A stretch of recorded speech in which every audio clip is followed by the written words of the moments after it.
Welcome to the Business Building Blocks podcast, where we talk about struggles and celebrations that leaders and entrepreneurs experience on their journey to success. I'm your host, Christina, and I'm passionate about helping you achieve massive amounts of success at work and at home. We'll talk about all things people and organizational wellness, share relatable stories, and feature insightful guests because quality people and processes are at the heart of every success story. Ready to learn, grow, and have fun? Let's dive in.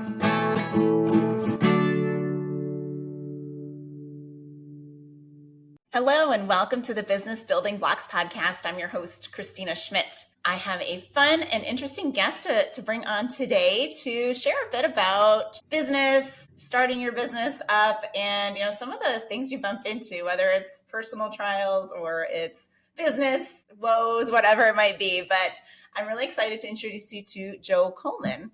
So Joe is the founder and director of audio production at Saint Kolbe Studios. So Joe, welcome. Thank you. Thank you for having me. As soon as we started recording, they started doing workout in the hallway. So I hope that doesn't make it into the mic. I can't hear it. Okay, so you're good.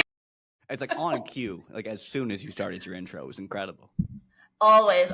Yeah, I know. I'm looking, they're about to start doing work on my street. So I'm like, what do I need? How long is that going to affect me for? I love it. Well, good. Well, so Joe, tell us a little bit about yourself, like where you live, family, and all that kind of thing. Yeah, I am. So I'm in East Texas. I'm in a city called Tyler, a couple hours from Dallas. Tyler had some fame in the Catholic world when our bishop got canned by the now late, God rest his soul, Pope Francis. But we're back to, being small and quiet and forgotten, which I honestly prefer. I don't mind it being a little slow around here. That was a whole lot going on. But I can imagine.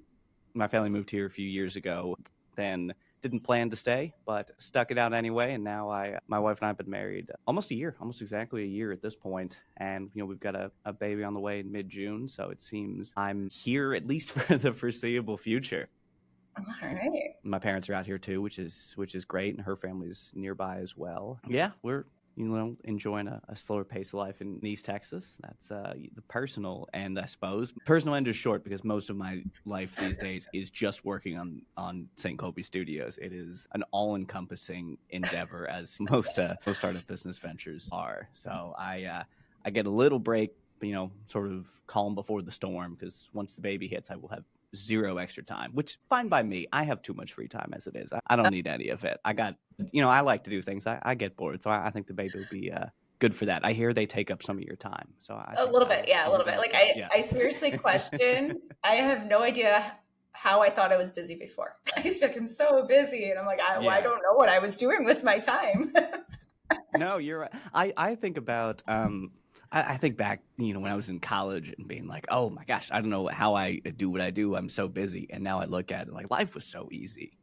Life was so much easier. And I imagine a year from now, I'm going to do the same thing, back to today. Like life was so easy. Mm-hmm. Life was just so much easier. So I imagine you never get less busy. You just get better at dealing with it. So hopefully we get better at dealing with it. It just looks different at every stage. Like you've got the newborn, I don't sleep stage. Then you've got the toddler. They're just always there with questions stage.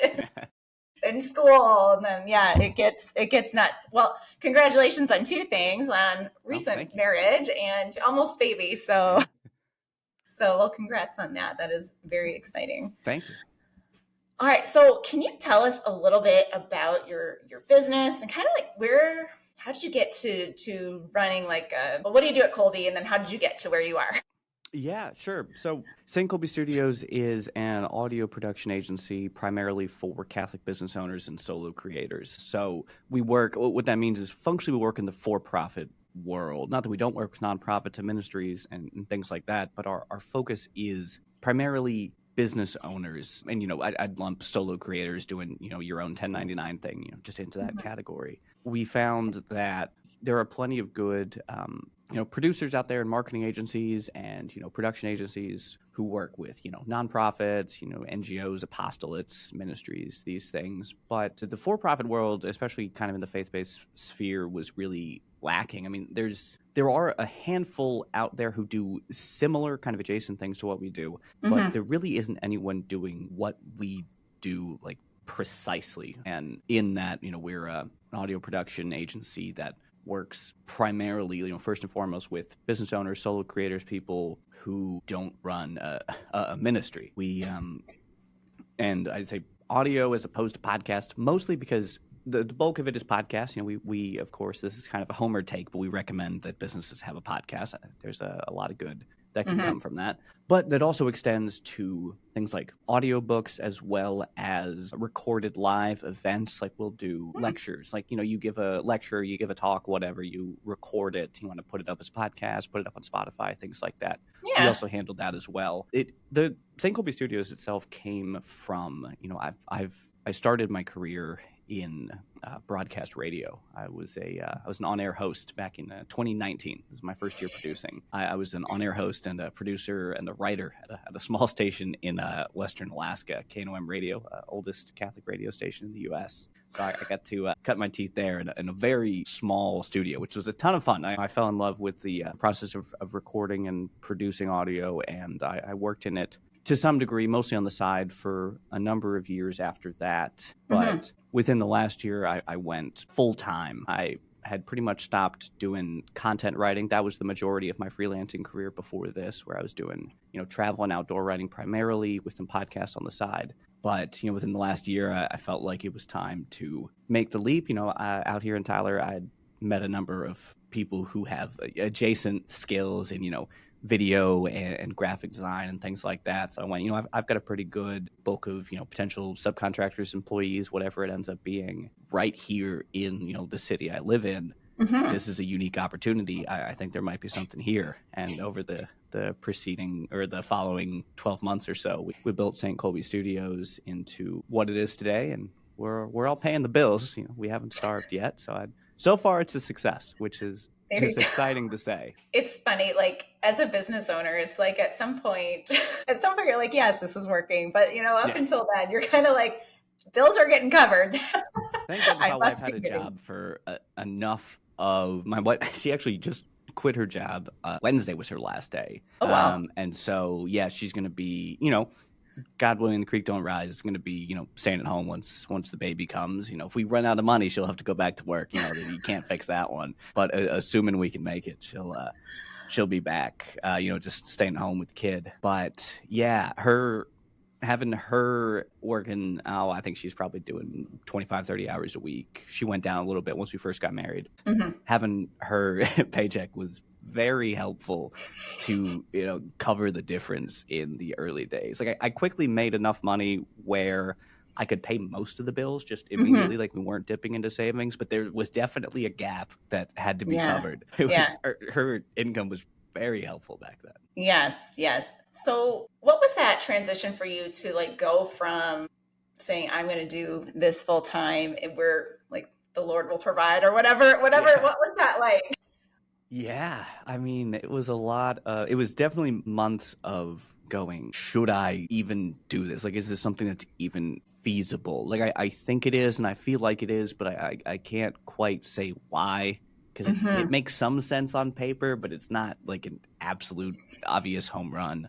So it was a lot of prayer of like, should I do this? I was working for somebody else at the time. I was like, do I stick it out here or do I find a job that, I like better? I was working in a place, good place, good people, but it just, the work wasn't, for me. I didn't find it terribly fulfilling. So it was like, all right, do I take this risk? Do I not? And I sat on that one for months. And I was like, all right, I think I'm going to do it. It seems like this is what I should do. God, if you don't want me to do it, that's fine. But like, you have to shut this thing down. And if you do, fantastic. I'll listen to you. No problem. But like, it seems to me as though I should do this. If I'm reading you wrong, like I need you to tell me. Like I need you to be very clear because I'm dumb. I don't know what I'm doing. This just seems correct. You have to hit me. And that never happened. And we're now doing enough business that, we cover the bills and we're making a small profit. So it can't have been that bad of an idea.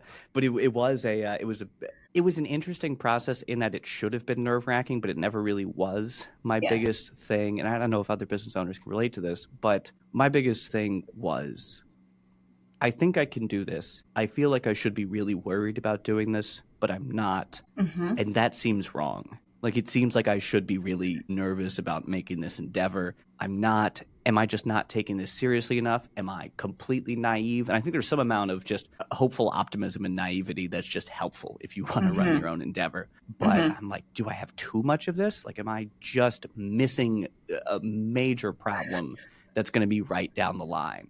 Yeah. And the almost the most unnerving thing was the fact that I wasn't nervous, which it sounds weird and counterintuitive, but I think a lot of your listeners can probably relate to this to some degree of I should be concerned that this won't work, but I'm not.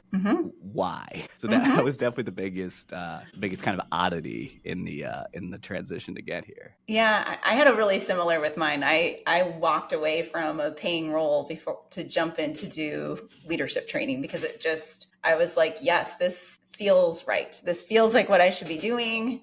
And it's actually Easter is kind of a good kind of anniversary for me having to do this because I think I came across this opportunity to kind of leap at sometime during Lent. I was like, I'm not going to make a choice until Easter. And so I made sure I did that. So it's kind of like a renewal, I guess, somewhat of an anniversary for me to be in the Easter season now. And kind of where I'm at. But I had the same thing where I didn't have that fear. And I think that like when you're called to do something, when you know, like you've been given the will, you've been given the talent and the opportunity and no, you're right. I can't say no. Yeah. I think the biggest thing that gave me comfort along the line is I had gotten married not that long before it at that time, and I kind of felt the same thing when I was dating my then girlfriend, now wife, where it was just like, okay, yeah, I just feel like I should do this, and cards on the table. Like we got engaged. We dated for like 3 months and got engaged. Wow. 6 months later, we were married. We had known in fairness, we had known each other for a good while, probably somewhere in the neighborhood of like 12 months, like before we ever started dating. So like we spent enough time around each other where it wasn't like as quick as it sounds, but it was one of those things like, once we, made the decision to start dating, like it went quick. It just made sense. And there was really no point where I went, well, should we get married? Like, should we not get married? Should we discern this more? I was like, no, this just makes sense. I think I'll just do that.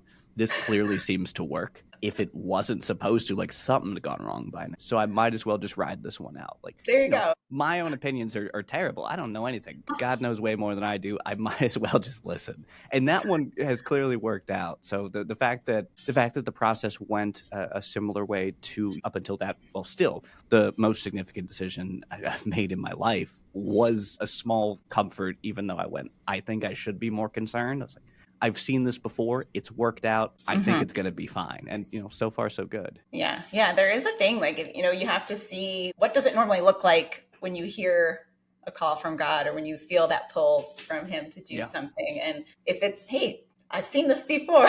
Yeah. I get the concept. I've seen the wireframe of this one before. I think exactly. I'm like, okay, maybe someday we'll believe it, but stop questioning ourselves.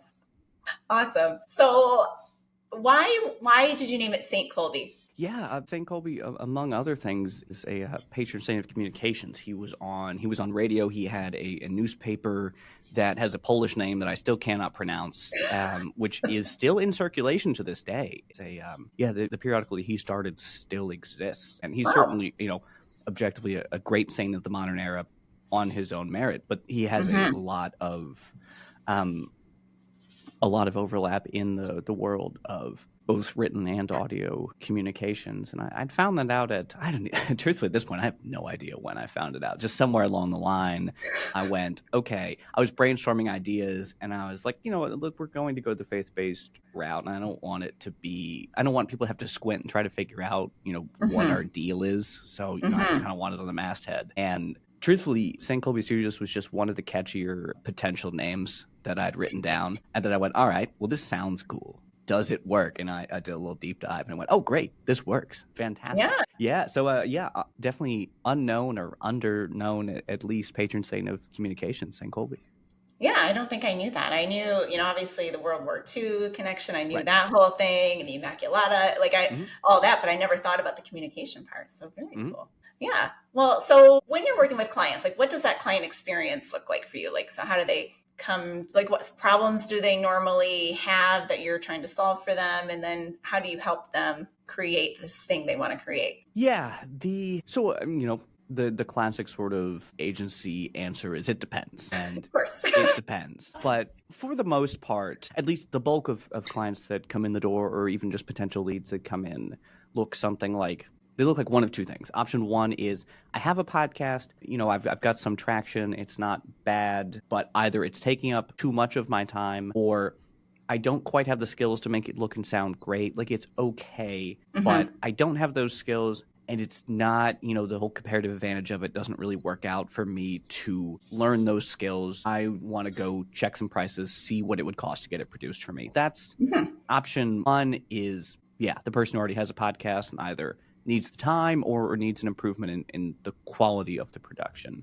Option the second, business owner comes in, goes, hey, everyone's got a podcast these days. I feel like I should have one. Do you think I should have one? And, usually I say yes.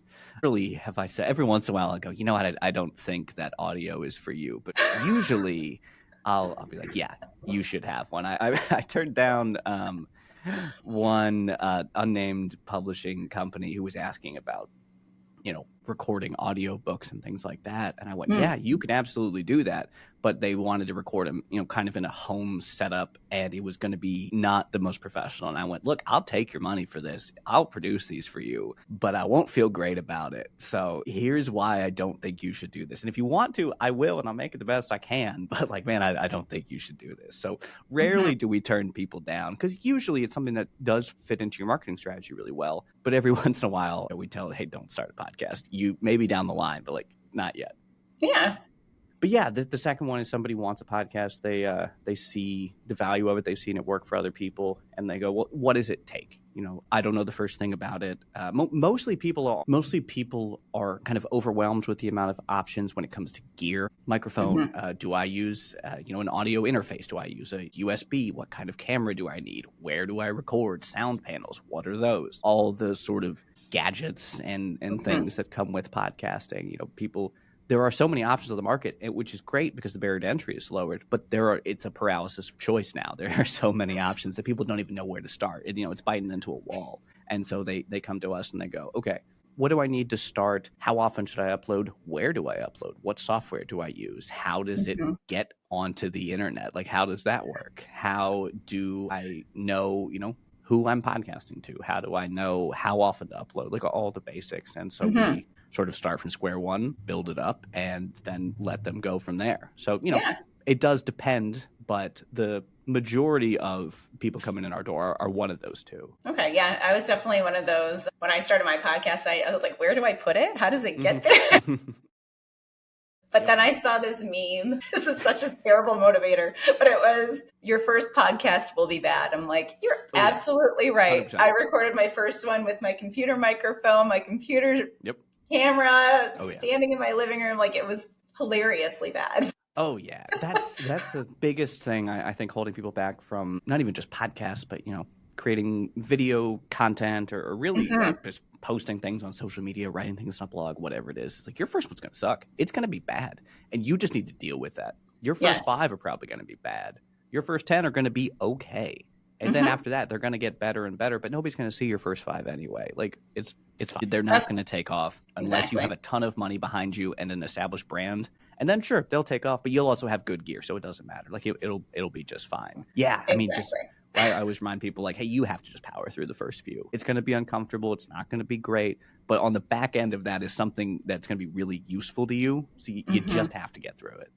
Yes, and I think sometimes entrepreneurs will fall. Maybe it's one of two camps, but it's either they're really good at just try it, just do something action focused, or they get stuck. And maybe these are people that never become entrepreneurs, but maybe it's that analysis paralysis. I have a fear, but sometimes it's worth doing it badly the first time. Sometimes it's get the reps, right? Just do it once and see what happens. I don't know your thoughts on that.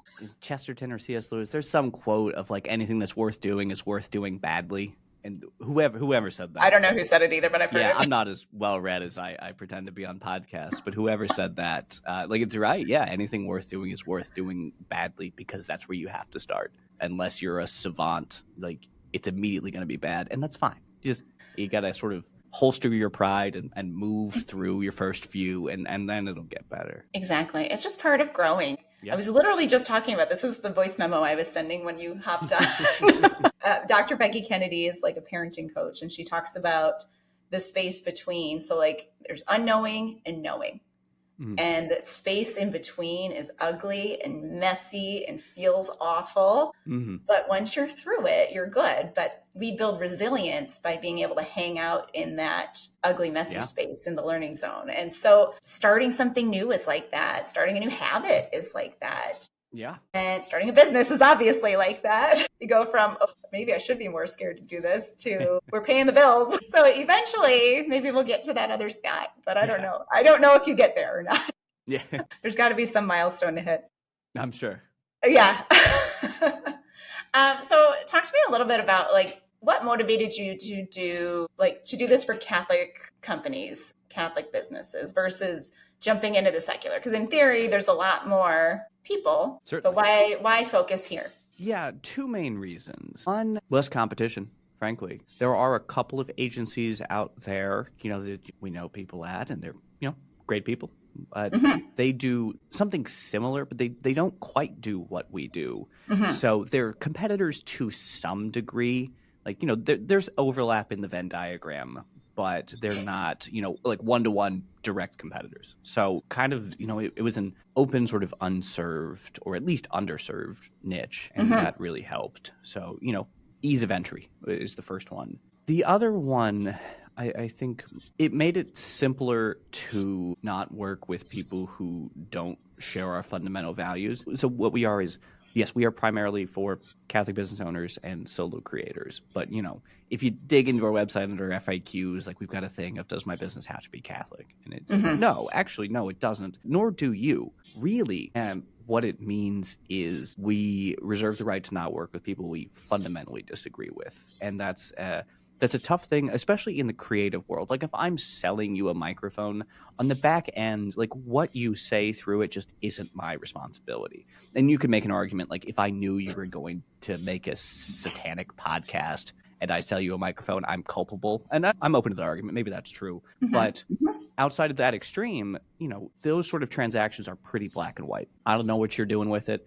And whatever you're doing with it overwhelmingly likely is, at worst, neutral. Maybe it's bad content, but it's not evil or immoral or anything like that.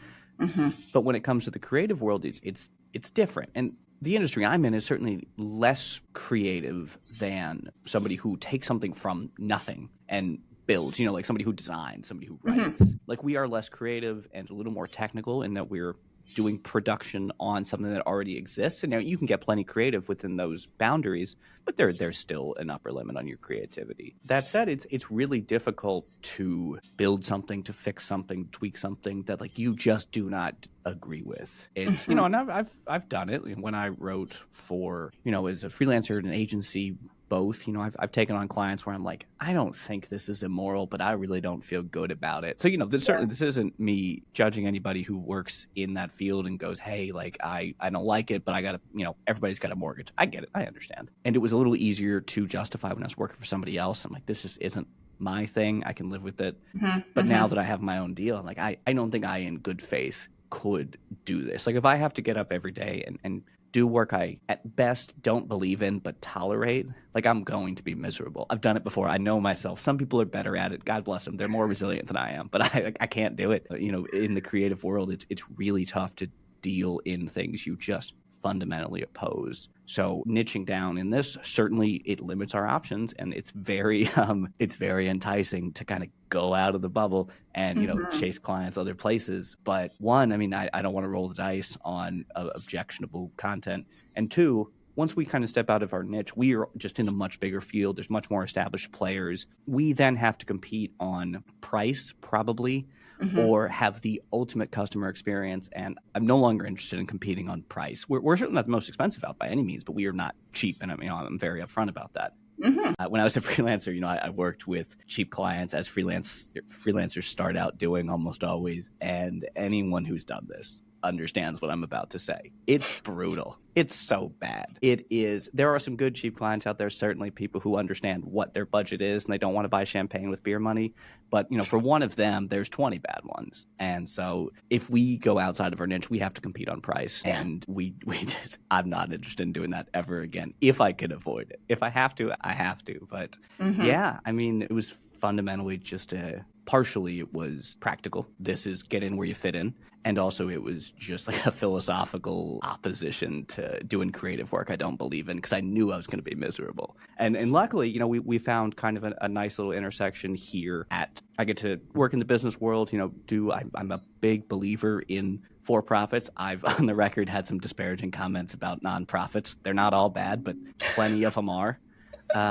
If you run a for-profit business badly, it falls apart. If you run a nonprofit badly, it may fall apart, but you can get bailed out. And so I'm a big believer in, business principles applied ethically. And I think for-profit businesses and Catholic teachings aren't inherently in conflict. They can be, they have the opportunity to be, but they aren't by default. So it was kind of this perfect intersection of the thing I really believe in and the thing I do well. I can make money on this and I can do it at a scale where I can help the people around me who do video well and do graphics well. So it was something I could never figure out myself. God sort of just threw it in my lap and then went do something with this. So it's a good intersection to be at. It's exciting. It is, and it's so beautiful to be able to stay true to your own values, especially. Well, I mean, you have to. And certainly understanding that part for yourself, whether entrepreneur or leader, but understanding where your core values are is so critical to defining the work that you do. Yeah, and it's great that you've had the confidence to continue to do that, and you're seeing the success, you're seeing the fruits of staying in that. And there is something about niching down. Like everyone talks about niching down to whatever it is, right? And the niche is Catholic. Like I've done Catholic leader courses myself, and there's that freedom, that ability to, that you're working with people that have the same values. Like with what I do, I bring prayer into that training, which is just like, to me, my journey has been huge about like my faith, deepening my faith and fully understanding myself better so that I can run my own business. And do it well and help clients better. So it's part of that healing journey for a leader as well, and for entrepreneurs as well. Yeah. And it's also, I thought a lot about this. We actually, this is going to sound tough, but we actually have an obligation to help the faithful before others. And if we can make money exclusively helping the faithful, I think we ought to. Now, for most people, you just can't do that. And that's fine. There's nothing wrong with that. But we are able to. So we have an obligation to see if we can make it work. And if we can't make it work, and we have to extend to people who don't share our values, again, perfectly fine. But for those of us in the position where we can make money improving the lives of our fellow Catholics or our fellow Christians even, I really believe we have an obligation to see if we can at least try it. And if you can't, there's no moral harm in you failing at running a business. But I think you really have an obligation to try. Yeah. Oh, that's good. I like that. All right. Well, Joe, thank you so much for coming on today. Before we close out, is there anything exciting coming up in your world right now, or other than a baby coming in 2 months? Yeah, we are. That is certainly the biggest thing. Yeah, Saint Kolbe Studios is running a little promo right now. We're doing consultation work. We're doing an hour consult on existing podcasts. It's $150 for the hour. Should you desire, or should you want to hire us on after that, we credit the $150 towards your first episode. So it'll come out for free, and all come out in the wash should you want to go that route. But we are, we're just trying to ultimately improve the quality of podcasts in the Catholic world. There's plenty of great ones out there, and there's a lot of ones that could be great with a bit of tailoring. So we're offering our services. That's the politic way to say it. We're offering our services on that front. So yeah, it's $150 for the hour consult. Should you want to hire us on in continuing, we'll credit it towards your first one. And stkolbestudios.com is the way to find us, find out more about that. Saint Kolbe Studios, all spelled out. Saint is not abbreviated, though. If you type it in, we've got a redirect, so it'll go all into the same place anyway. All right. Well, awesome. So definitely take advantage of that if that is something that you're looking to have your podcast looked at. Awesome. Well, thank you so much, Joe. And thank you to the listeners. It has been great sharing this message with you. And, go check Joe out if you've got a podcast or you're thinking about a podcast or any kind of audio thing that's coming up. So awesome. Thank you so much. And we'll see you on the next episode of the Business Building Blocks podcast. Thanks for having me. Thanks for tuning in to the Business Building Blocks podcast. If you enjoyed this episode, make sure to subscribe so you don't miss what's next. If you found value in our conversation, please leave a quick review, like, or share. It helps us reach more amazing listeners like you. For more resources and insights, visit christinaschmidt.ca, where you can find tools and support to empower your leadership journey. Thanks again for listening, and we'll see you in the next episode.